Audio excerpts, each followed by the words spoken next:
Jai Srimannarayana Swamiji. Jai Srimannarayana. Thank you for your time, first of all. Jai Srimannarayana, Namaste, Pranam to all listeners and viewers of Voice of Sanatan Hinduism and on Masala Radio, 98.7 FM. First of all, thank you, Swamiji, and would like to congratulate you on behalf of Hindus of Greater Houston devotees for pulling together such a huge project and inaugurating Statue of Equality, which is really huge. Congratulations, and we're really blessed to be in presence of His Holiness Sri Tridandi Srimannarayana Ramanuja Chinna Jeeyar Swamiji. So welcome to Voice of Sanatan Hinduism, Swamiji. And again, thank you so much for your time. Few questions we would like to ask you. Sure. First question is, this is something which nobody imagined, and it's very huge. It's not only huge but very beautiful, inspirational project which invokes devotion in everyone just by seeing the Statue of Equality. So when did you conceptualize this project, and what really inspired you to do such huge project which kind of involves everybody? Jai Srimannarayana to you all. Actually, this is not something nobody imagined. This is been planned since 2014.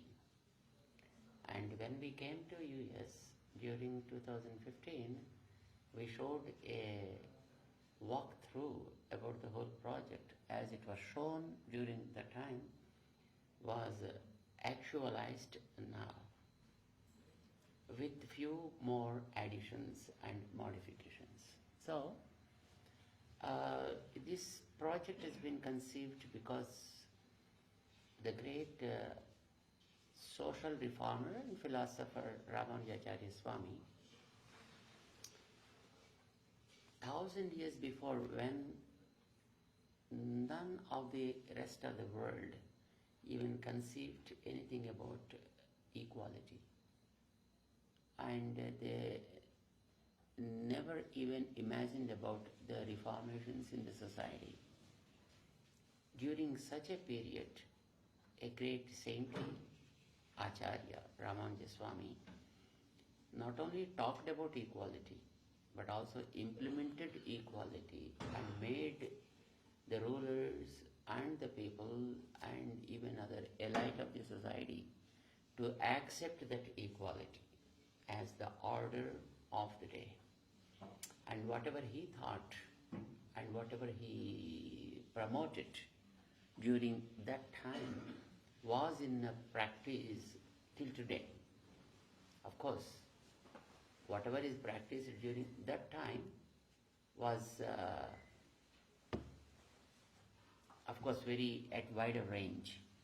But later, though it became a little bit narrowed, but still the practices that he implemented in those days were still in use and very much accepted by the Vaishnava Acharyas. And so Ramanuja Swami did such a great support and help to the society, and 2017 was his millennium year. So keeping that in view, there were many people across the world who wanted to do some kind of service to Ramanuja Swami by creating something.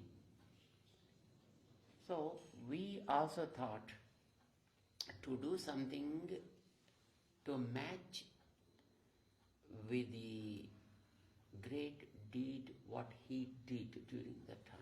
That is, he not just did something for Hindus, he just not did something for Indians. Whatever he talked about, the equality is to the humanity at large, to the mankind in general, or to all the beings, in general. Like taking care of the nature, taking care of other creatures. This is something not for any specific religion or for any part of the world. It is common for every person. During the time of COVID, everybody understood the value of the nature, the lifestyle of other beings, as how they enjoyed when the movements of the man were controlled. I mean, it is the man who is doing a lot of damage to the nature and also to oneself. Ramanuja Swami spoke that we should respect the nature and other creatures not out of compassion but out of compulsion for his own survival. This is what Ramanuja Swami in those days spoke. As he got inspiration from the saintly devotees called Alvars, who lived during the 3000 BC to 2000 BC. And then those saintly people got such a kind of inspiration from the sages of Vedic lore. So the value, that's equality, what Ramanuja spoke about, is not something that he created new. It was there in Vedas. It was spoken very well by sages and also by the Alvars. But that was ignored by that contemporary society.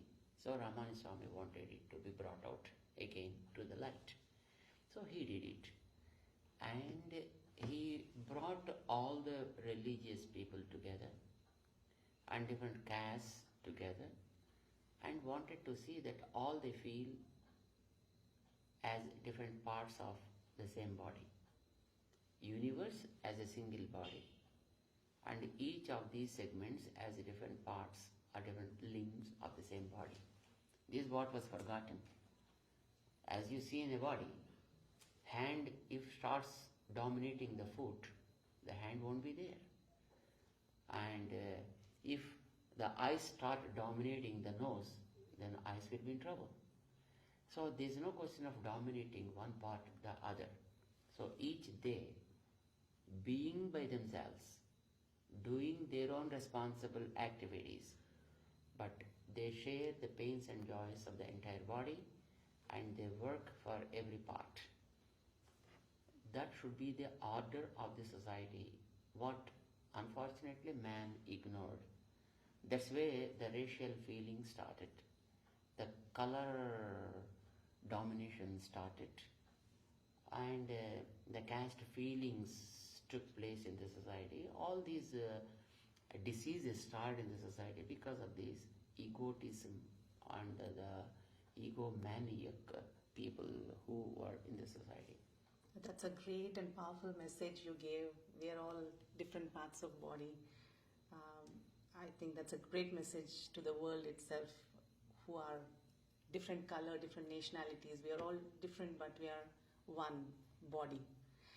Swamiji, I mean, I've been seeing you. You are so busy, and there are so many activities that happen. These 12 days which you celebrated for the world, from February 2nd to February 14th, Sahasrabdi celebrations. So many activities took place. So much of free food, like accommodation, free accommodation for people, Rituiks, VIPs, and so many. Everybody who came, you provided accommodation, you provided food free. What is the secret of your patience? How are you so patient, and how are you able to, I mean, there's so many variety of people come. When we imagine running a small family just with husband and with family members and siblings itself, it takes a lot for us. But what is the secret of your patience every second you meet somebody? Because it's not we who are doing the whole thing. We are like the car. There will be wheels. The wheels will be moving. But people say, oh, car is running so fast. Car is so beautiful. But it's not the car that's beautiful. not the car that runs fast or slow. It is the wheel that moves in the stones, dirt, dust, water, or scorching sun, or burning roads. So all the pains and stuff are there only for the wheels, but the name comes to the car. So are we. So we are like a car. So there are wheels like our volunteers, our VT Seva volunteers, and our JET volunteers, and our so many variety of volunteers who work day in and out to make the event very successful. And they are the people, who are actually running the whole show. But they are like different limbs again of the body. They think are the body. So they work for a cause. Whenever there is a cause, they take it to the heart and sincerely they work for the cause. That is the reason the whole activity is conducted. But you are the inspiration for all volunteers. Must be so. But what you asked is how we are so patient, because we are not taking any pain of conducting the event. We are just simply watching the whole thing. And they are the people who run day in and out, to different places to make the event very enjoyable by everybody. So, what is there for us to lose our patience? If we run, we may lose our patience. So there is no I in any activity you do? And there is a we, not I. And, Swamiji, in this whole project, you might have had some challenges. How did you overcome challenges? Definitely there will be like COVID came and then some The obstacles. very purpose of conducting this event is to eliminate that kind of problems by adding energy to the mind and heart. Virus is two types, and virus will be there, bacteria will be there in the nature always. But are you becoming weak to show the power of that bacteria or virus on you? Or are you becoming yourself strong so that you will be able to resist the bacteria or the virus and be by yourself? That's all it matters. So, we never want that the virus should be killed or should be eliminated from the face of the earth. All that we want is, let's become strong. Let any kind of virus come. Let any kind of thing come and occupy us. Nothing happens. As long as you are strong, you'll be able to face any kind of thing. And when you are weak, no matter, even the small wind also makes you suffer. Even the drop of water also makes you suffer. So the point is, you should become strong by eliminating the inner virus. The problem is not external virus. Problem is with the inner virus. The inner virus is ego. The inner virus is arrogance. The inner virus is ignorance. The inner virus is, thinking that I'm great. Inequality. So, the purpose is drive out the inner virus, and the external virus will not be able to touch you at all. And surprisingly, all our volunteers felt that, and of course many a participant also felt that. And that is what actually we want the society should understand. And then, even to keep the external virus away from us, though, we adopted a process called Yaga for 12 days with 1035 kundas, where we used the pure ghee from the country cows, and where we did not draw the cream from the milk as the regular process is. We made it yogurt. We first cultured it. That means we have to heat it up, cool it down, culture it, churn it, then draw the butter, and then boil it. And that is what the ghee process is. Probably this is what the traditional process of making ghee was. Unfortunately today that was forgotten. And and what we are doing now is just making the raw cream and then raw ghee, which causes all sorts of diseases, not only to the body, to the senses, to the mind, and to the brain, to the wisdom. So all these becoming weak and weaker. It's like, I'll give you an example. Somebody said, the mango juice is so sweet and good. A young boy, young scientist, wanted to make a try, wanted to give a try. He went to a mango garden, found some mango fruits on the tree. He plucked them, put them on the grinder, extracted the juice, and then started drinking. You know how it would be, right? Sour. It would be sour.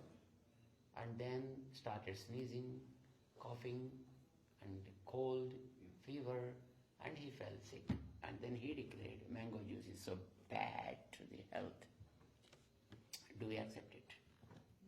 It's not mango juice is bad. The process of preparing is bad. So also the ghee. Ghee is not bad. But the preparation of the ghee, when it goes in a wrong process, it creates all sorts of problems. So we wanted to make that pure ghee, and of course we were able to procure that much of ghee by different sources. And of course we made it very, very specific in preparing that kind of ghee.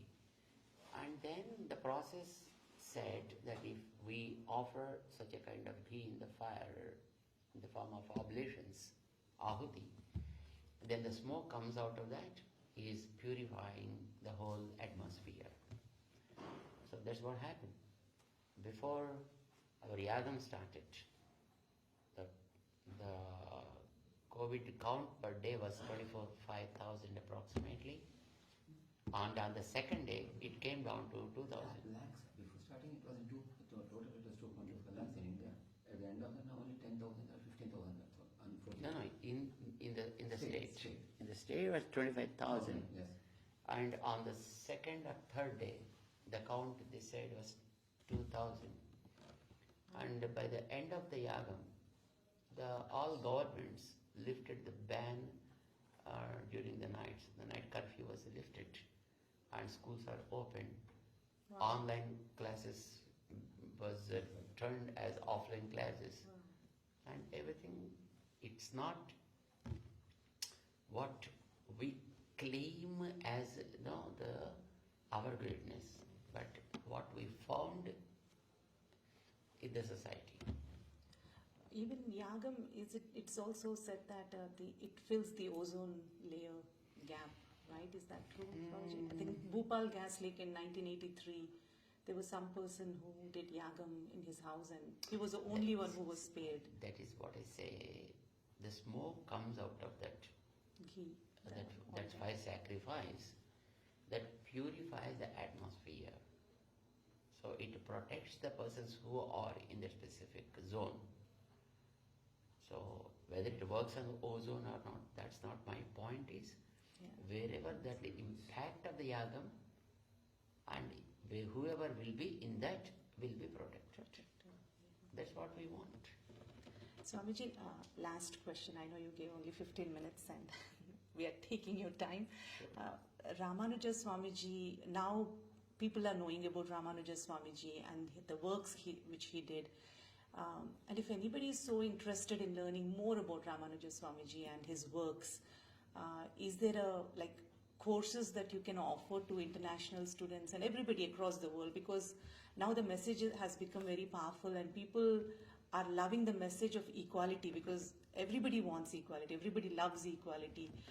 So they might want to know more about Ramanuja Swamiji's works. For those people, what would you advise? Any website? We already started a website called